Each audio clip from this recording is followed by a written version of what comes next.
Moins d'un mois après l'attaque meurtrière du Hamas au sein du territoire israélien, l'ancien président américain George W. Bush revient à la mode. George W. Bush et sa guerre contre le terrorisme, théorisée le 20 septembre 2001 en plein choc post-11 septembre. Our war on terror begins with Al-Qaeda, but it does not end there. It will not end until every terrorist group of global reach has been found, stopped, and defeated.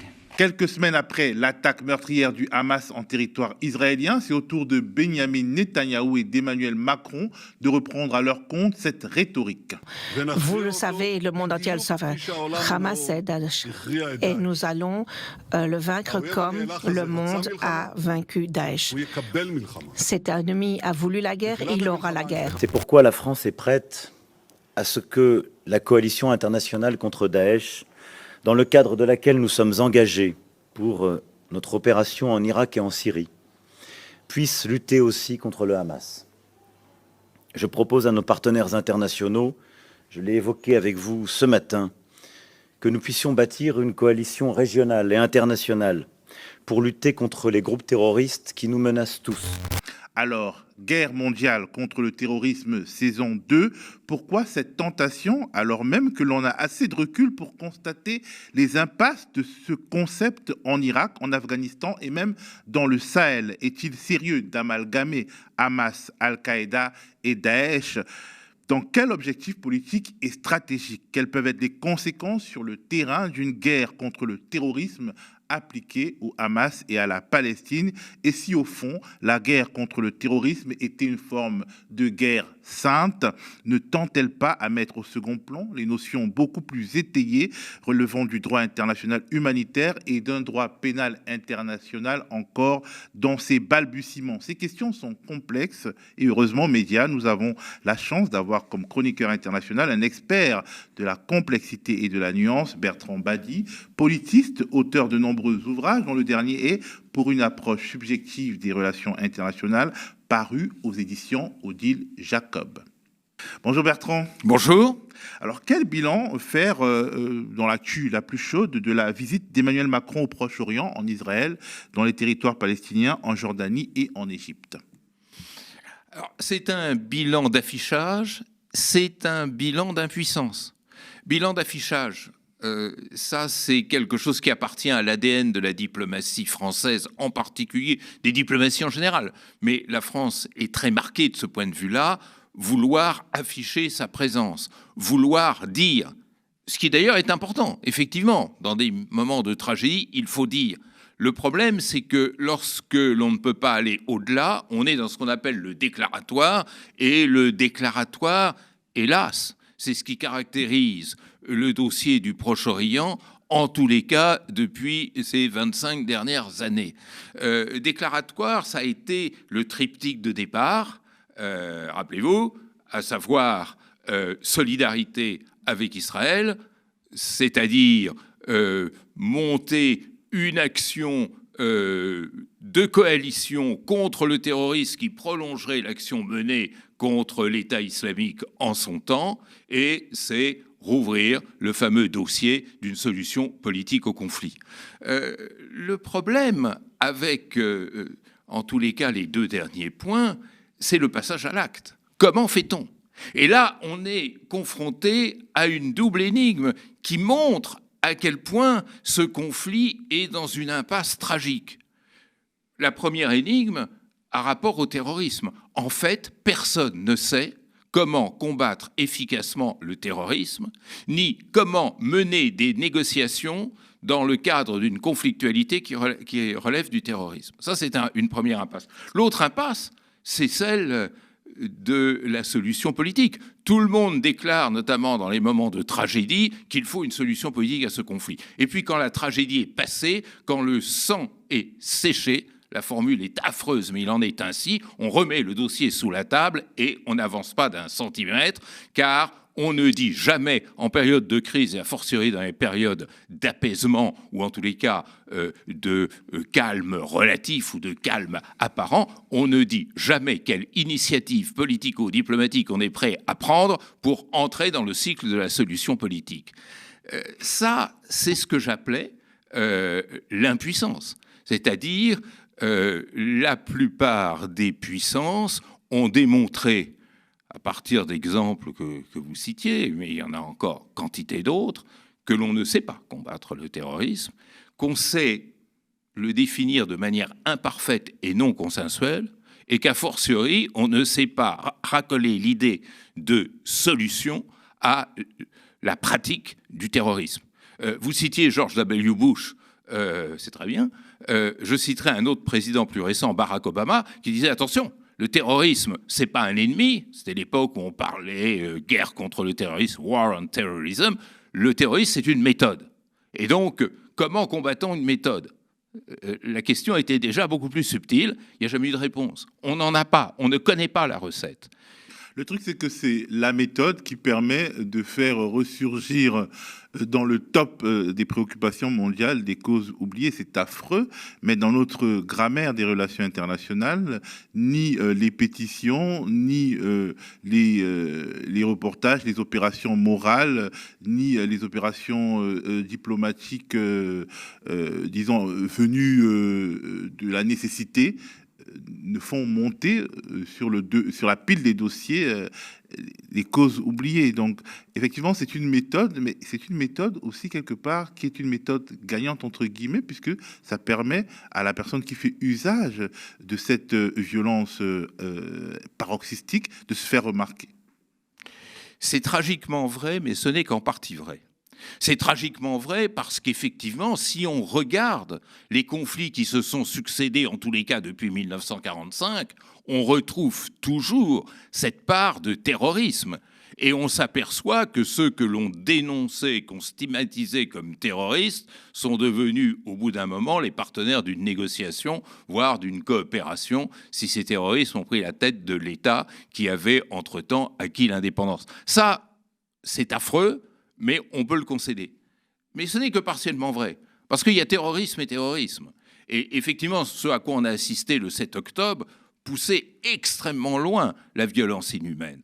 Et est-ce que véritablement ce terrorisme qui se révèle le triste levier pour faire ressurgir quelque chose que personne ne voulait regarder en face avait besoin d'aller chercher des pratiques aussi violentes, aussi cruelles, aussi insoutenables, aussi inhumaines. Bon, cette réflexion, elle montre à quel point, d'abord, il est difficile d'avoir une réflexion froide sur la notion même de terrorisme, mais à quel point il faut parler de terrorisme aussi au pluriel.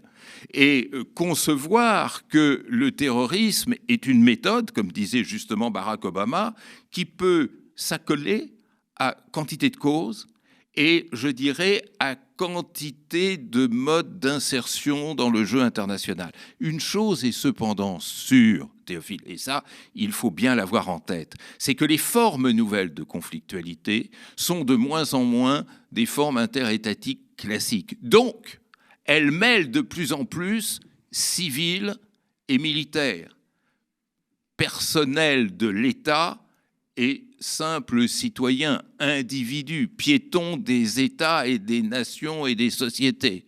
Et que de ce fait, la tragique indifférenciation entre le civil et le militaire ne fait que croître. Dans tous les conflits que nous avons connus depuis 1945, ce mélange entre civil et militaire est de plus en plus marqué. Pour autant, est-ce qu'il était nécessaire d'aller jusqu'à cet extrême qui a glacé tout le monde?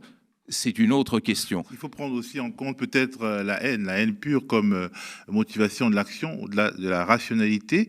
Il faut aussi peut-être imaginer que la Palestine est un théâtre de conflit plus large et qu'il était question d'enrayer toute possibilité de négociation entre un certain nombre de pays arabes qui est allé loin avec Israël et Israël, justement. Oui, je prolongerai cette remarque qui est tout à fait fondée, ou cette double remarque, en disant que c'est plus que de la haine, c'est de la rage. Mais il faut voir qu'un peuple emprisonné, humilié, assassiné, exécuté, moqué, et pire encore que tout, victime de l'indifférence des bien-pensants, et ayant conscience de cette indifférence, ayant conscience que le fait d'être abattu par des colons en Cisjordanie ne soulève aucune remarque de la part des gouvernements occidentaux, ça donne plus que de la haine, ça donne de la rage. Et la rage nous mène aux confins de l'inhumain. Et c'est bien cette tragédie qui est en train de se construire. Mais ce dont j'ai peur, parce que c'est ça aussi une autre dimension du terrorisme, c'est que si cette rage que l'on a vue s'exercer sur des enfants, sur des vieillards, sur des personnes qui ne pouvaient pas se défendre, est corrigée par une escalade de l'inimaginable, par des bombardements sauvages sur Gaza, comme c'est déjà le cas, avec des milliers de morts et de victimes innocentes, eh bien, à ce moment-là, je crains qu'il y ait encore une escalade dans la rage. Il faut casser ce cycle, et casser ce cycle, c'est s'attaquer aux racines du mal, aux racines du problème. Et ce problème, c'est rare en relations internationales qu'on soit confronté à un problème qui, pendant 75 ans, 3/4 de siècle, est même ignoré de la communauté internationale. On a mis tout ça sous la table, comme si, en mettant une bombe sous la table, elle risquait moins d'exploser que si elle était sur la table. Mais quelque part, il faut quand même se forcer à penser qu'il y a quelque chose qui se passe. C'est pas que rien ne se passe. Au contraire, il y a une avancée d'un projet qui tend à rendre impossible la création d'un État palestinien. Et je regardais encore les cartes de l'Afrique du Sud au moment de l'apartheid, avec les bantoustans qui la parsemaient. On peut dire quand même que Israël, d'un point de vue stratégique, en tout cas de l'organisation du territoire politique, c'est une Afrique du Sud qui a réussi. On se souvient que c'est grâce à Mandela, à son inflexible volonté d'un pays unifié, multiracial, un homme, une voix, one man, one vote. C'est grâce à lui que la majorité noire n'a pas accepté de se confiner dans les bantoustans. Mais aujourd'hui, la bande de Gaza et la Cisjordanie sont des bantoustans. Et il y a un des deux bantoustans qui va être peut-être encore coupé en deux, ou alors coupé de moitié durant cette guerre-ci. Et puis, quelque part, la solution viendra d'elle-même. C'est la solution à un État avec des enclaves assimilées au terrorisme et une vie qui devient de plus en plus impossible et un départ, un nettoyage ethnique, tout simplement. C'est un projet politique, ça. C'est-à-dire qu'en effet, depuis 25 ans, chaque jour, on a rendu un peu moins faisable la solution à deux États. Et cela en pleine conscience de tout le monde. C'est dire la responsabilité de l'État d'Israël dans cette entreprise illégale de colonisation, mais c'est dire aussi la responsabilité faramineuse de la communauté internationale, celle qui joue les perles à vertu aujourd'hui, qui était témoin d'un processus qui risquait de rendre cette colonisation et cette annexion de facto quasiment irréversible. On pouvait, et on peut encore, arrêter ce processus de colonisation. La colonisation est une violation caractérisée du droit international. Quand un droit est violé, il faut prendre des sanctions contre celui qui le viole de manière à l'obliger à respecter le droit. Sciemment, consciemment, on a refusé de le faire. Et en cela, il y a une complicité accablante de la communauté internationale, à commencer par la plupart des gouvernements arabes de la région, et en continuant dans les cercles concentriques, les puissances occidentales et même les autres, c'est-à-dire la Russie et l'Occident étaient bien dans le même camp. Monsieur Poutine et les dirigeants occidentaux étaient bien alignés sur ce point précis, conscients de cette colonisation qui, à bas bruit, venait de plus en plus rendre difficile, voire impossible, la solution à 2 États, mais qu'on laissait faire. C'est rare de trouver dans l'histoire des relations internationales un phénomène comparable. Et le problème, c'est que souvent, la facture qu'on paye, c'est pas la facture de ce que l'on fait dans l'immédiat, mais c'est la facture, l'addition de tout ce que l'on a fait par le passé. Alors pourquoi, pour revenir à Emmanuel Macron, pourquoi est-il allé chercher dans sa gibecière à concept cette idée de coalition contre le terrorisme qui engloberait Al-Qaïda, l'État islamique et le Hamas? Et pourquoi cette idée a été brutalement combattue dès lors qu'elle a été émise, y compris au sein de la diplomatie française, en douce, mezza voce, très rapidement, il y a eu des offres pour dire « Ouh là là, c'est pas ce qu'on a voulu dire ». Pourquoi ? Oui, c'est un cas d'école. C'est-à-dire, je n'ai jamais vu, là non plus, dans l'histoire des relations internationales, un projet si vite avorté. C'est-à-dire, c'est un projet qui a tenu quelques heures. Le temps que, personnellement, je réponde à une interview sur le sujet, on expliquait que le projet était abandonné. Ça, c'est une maladresse caractérisée. Pourquoi? Je pense qu'il y avait un désir très fort d'Emmanuel Macron d'afficher une proposition. Faire le buzz. Oui, c'est ça. D'apparaître comme étant porteur de solutions. En soi, on ne saurait lui reprocher, mais quand on fait ça en diplomatie, il faut s'assurer de ses arrières. Les arrières, elles sont quoi? Elles sont d'abord diplomatiques, c'est-à-dire, est-ce que les partenaires dont on aura besoin et les acteurs auxquels on s'adresse peuvent être ralliés à cette solution? Or, personne ne s'y ralliait, y compris Israël, qui, pour d'autres raisons, craignait cette formule. Les partenaires occidentaux avaient peut-être été consultés, mais n'avaient manifestement rien approuvé. Quant aux partenaires arabes, ils en ont été, pour le moins, effrayés. Donc ça, c'est une première imprudence. La deuxième imprudence, elle est d'ordre juridique. On ne peut pas lancer une coalition de cette nature sans avoir un mandat clair et net du Conseil de sécurité. Peut-on imaginer, dans le contexte actuel, que cette proposition recueillerait le vote favorable de la Russie, de la Chine, des pays du Sud, des membres arabes du Conseil de sécurité et même de l'ensemble des diplomaties occidentales? Imprudence également sur le plan stratégique. À l'heure où tout le monde reconnaît qu'il est extrêmement difficile, c'est ce que je disais tout à l'heure, de mener une action militaire contre cette méthode qu'est le terrorisme, on a l'impression de sortir de ses cartons un plan tout fait. Hein. Alors, rétropédalage, mais ça ne sera pas une action militaire. Alors, si ce n'est pas une action militaire, pourquoi l'annoncer? Si c'est simplement la coordination des services de renseignement, il n'y a pas besoin, et même il vaut mieux rien annoncer du tout.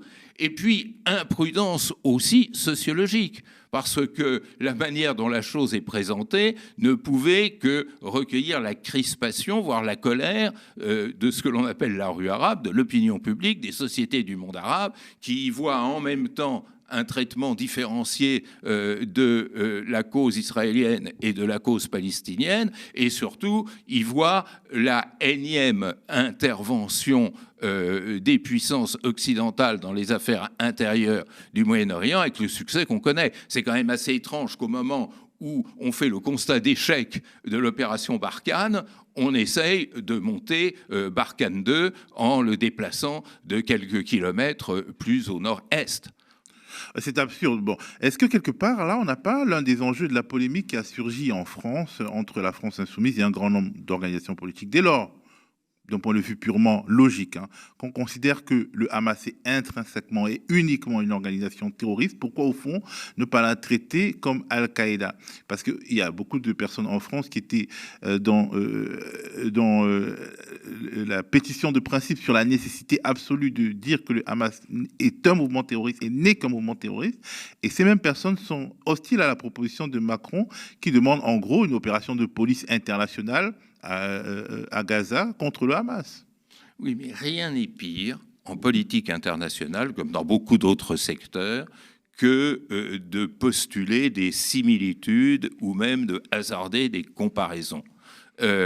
Hamas est une organisation qui utilise des méthodes terroristes et des méthodes terroristes particulièrement meurtrières et brutales, Mais pour autant, Hamas n'est ni Al-Qaïda ni Daesh. Ce ne sont pas les mêmes acteurs, ce ne sont pas les mêmes projets, ce ne sont pas les mêmes insertions sociales. Ça, ce sont trois éléments qui comptent. Daesh avait un projet universel qui atteignait y compris les sociétés occidentales, et d'ailleurs toutes les sociétés du monde, et dont on disait qu'elle pouvait être un point de départ, et qu'elle était effectivement un point de départ à un terrorisme mondialisé.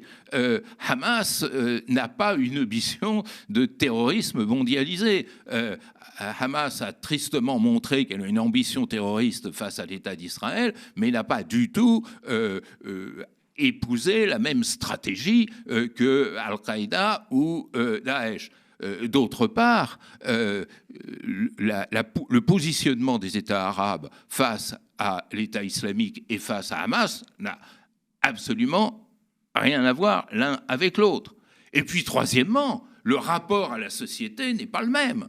Il y a, qu'on le veuille ou non, dans Hamas, un discours, une identité, une volonté nationaliste et émancipatrice.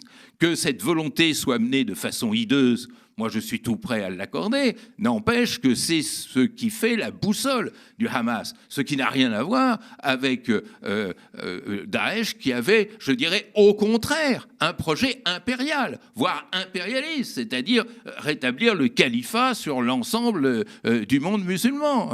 Hamas n'a jamais parlé d'installer un quelconque califat. Donc tout ceci, à mon avis, est doublement dangereux. D'abord, quand on hasarde des comparaisons fausses, eh bien, on propose des thérapeutiques inadaptées. Quand vous allez voir votre médecin et qu'il se trompe totalement dans le diagnostic, le protocole thérapeutique qu'il vous propose est dangereux. C'est exactement la même chose. Et le danger est doublé, c'est la deuxième conséquence néfaste, par des haines, des rages qui vont s'en trouver d'autant plus aiguisées.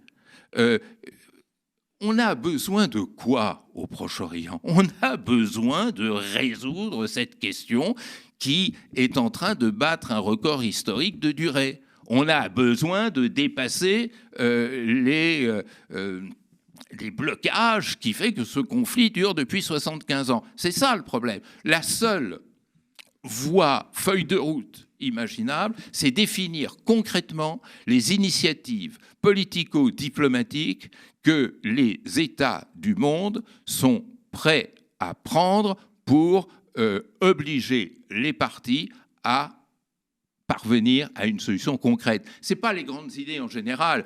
Ça fait un nombre incroyable d'années que nous entendons, on est pour une paix juste et équitable, on est pour une solution à deux États, on est pour qu'ils s'aiment, on est pour qu'ils se réconcilient, on est pour qu'ils se respectent.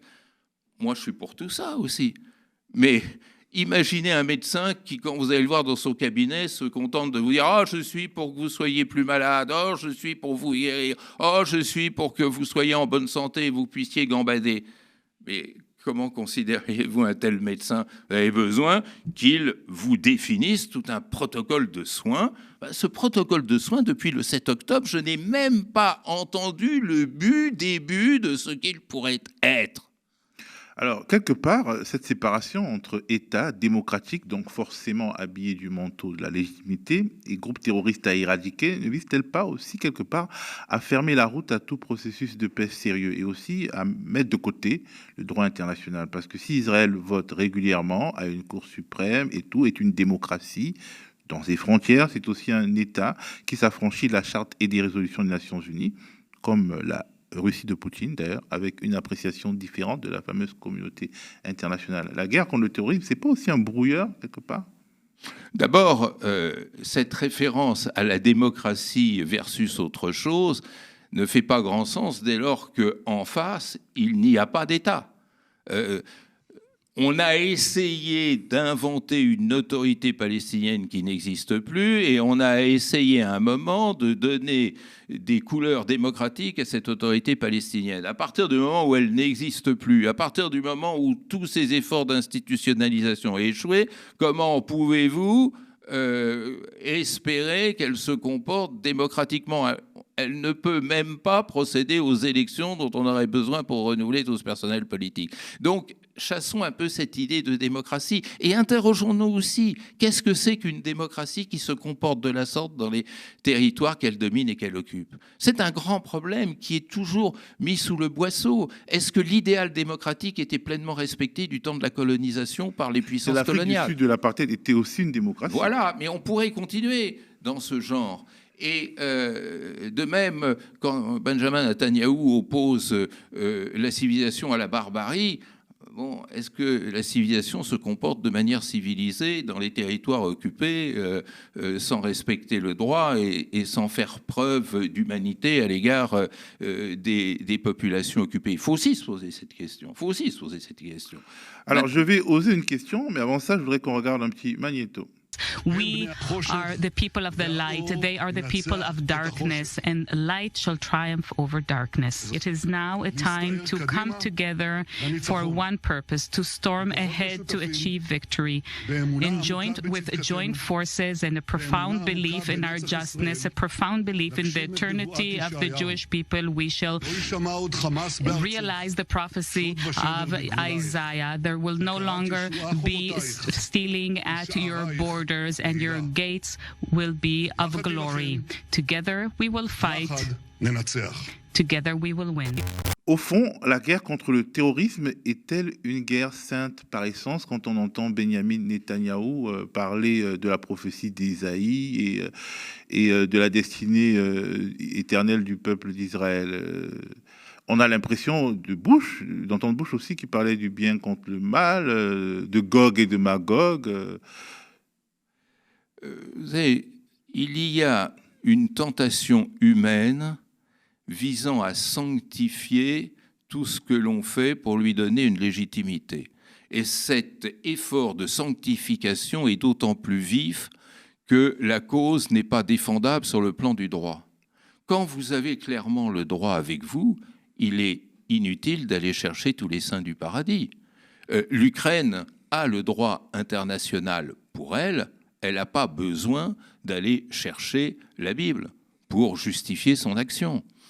Lorsque vous êtes conforme au droit, tout ce discours moralisateur devient secondaire face à l'évidence. Moi, je me méfie toujours des paroles messianiques qui souvent viennent servir de rideau de fumée pour dissimuler les manquements graves, non seulement au droit comme code des relations internationales, mais au droit comme code de respect de l'humain et de la dignité humaine.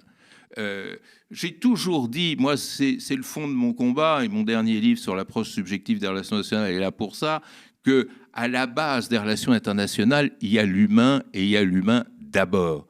Et lorsque l'on est au clair avec la notion d'humain, c'est-à-dire lorsque l'on fait du respect de l'humain le principe fondamental, il n'est pas nécessaire d'aller chercher d'autres discours.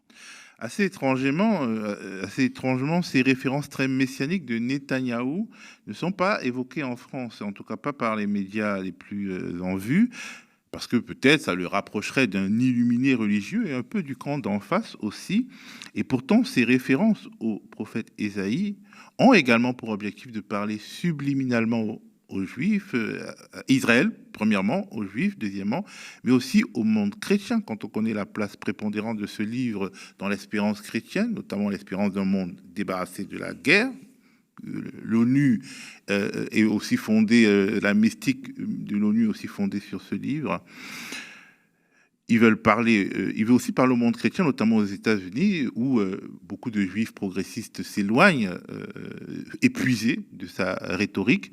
Et ça, quelque part en France, on n'a peut-être pas les codes pour prendre toute la mesure de ce type de référence.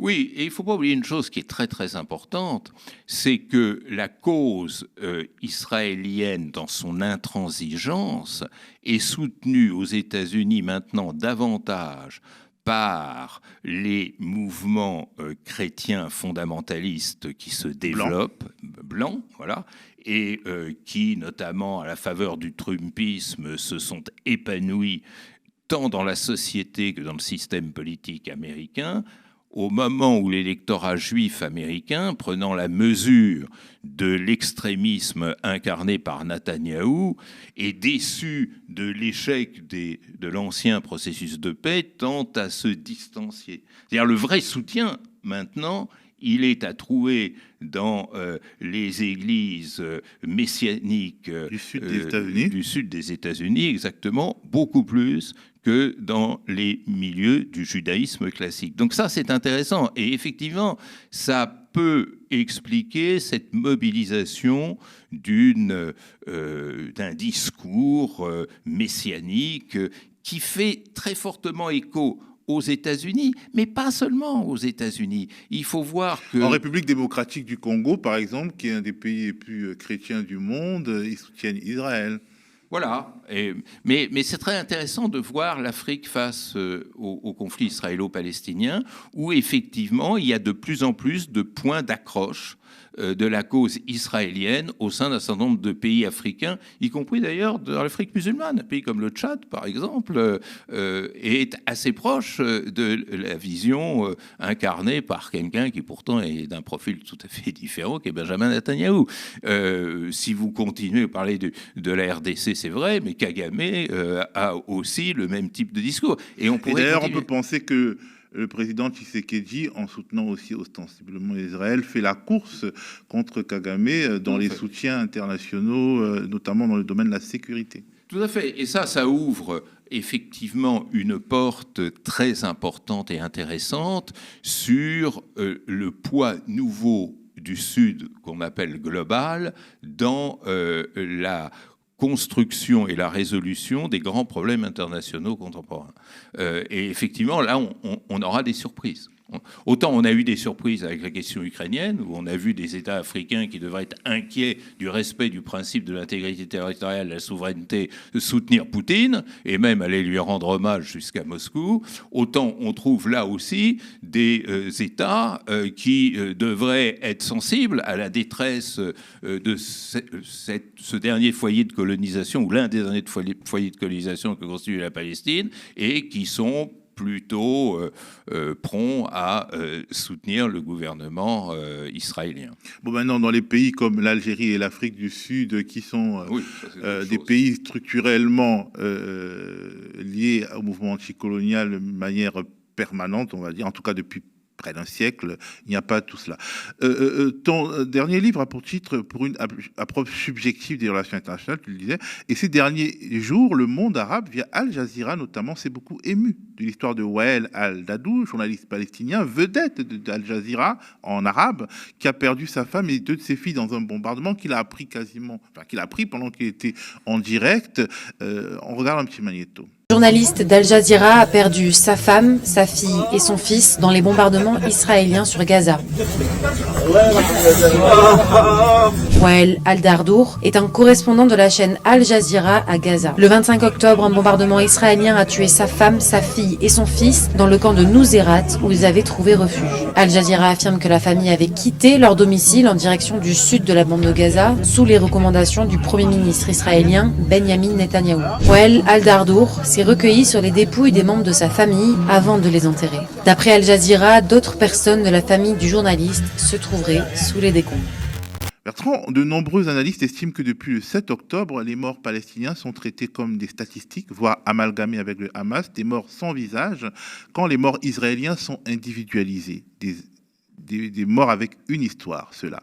Est-ce que ce n'est pas là une approche subjective d'une partie de la population française, occidentale, mais celle qui domine? Et est-ce que ce n'est pas quelque chose qui crée des problèmes de compréhension pour cette partie-là et de ressentiment pour l'autre partie, qui n'est peut-être pas aussi minoritaire que cela, mais qui est minoritaire dans l'expression politique et sur le champ médiatique? Parce que l'approche subjective, ça peut aussi valoir à l'intérieur d'une nation et la déchirer si chacun ne se rend pas compte de sa subjectivité avant de considérer celle de l'autre. C'est exactement pour ça que j'ai écrit ce livre. C'est-à-dire que nous vivons sur un mode très conservateur qui consiste à objectiver les guerres, les conflits, d'une façon générale les relations internationales, qui opposerait des rationalités étatiques les unes aux autres, des intérêts nationaux en compétition. Or, ce qu'il y a de nouveau, du fait de la mondialisation, du fait du progrès des techniques de communication, du fait de la sensibilité croissante des individus aux questions internationales, c'est que l'international est entièrement repassé au filtre, au pluriel, de la subjectivité humaine. C'est-à-dire qu'il y a une appropriation sociale de l'international et donc une réinterprétation de tout ce qui fait la constitution même du jeu international. Et si on ignore cette médiation sociale, cette réappropriation sociale, cette bataille de sens qui en dérive, eh bien, on passe à côté de ce qui donne toute sa force et aussi tous ses dangers, tous ses ressorts à la conflictualité moderne. C'est ça que j'ai voulu montrer.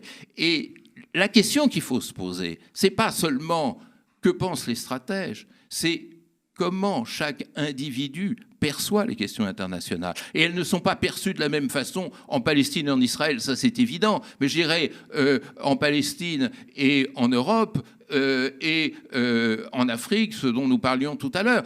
Et au-delà de comment ces questions sont perçues, deux autres questions qui suivent et que personne ne se pose.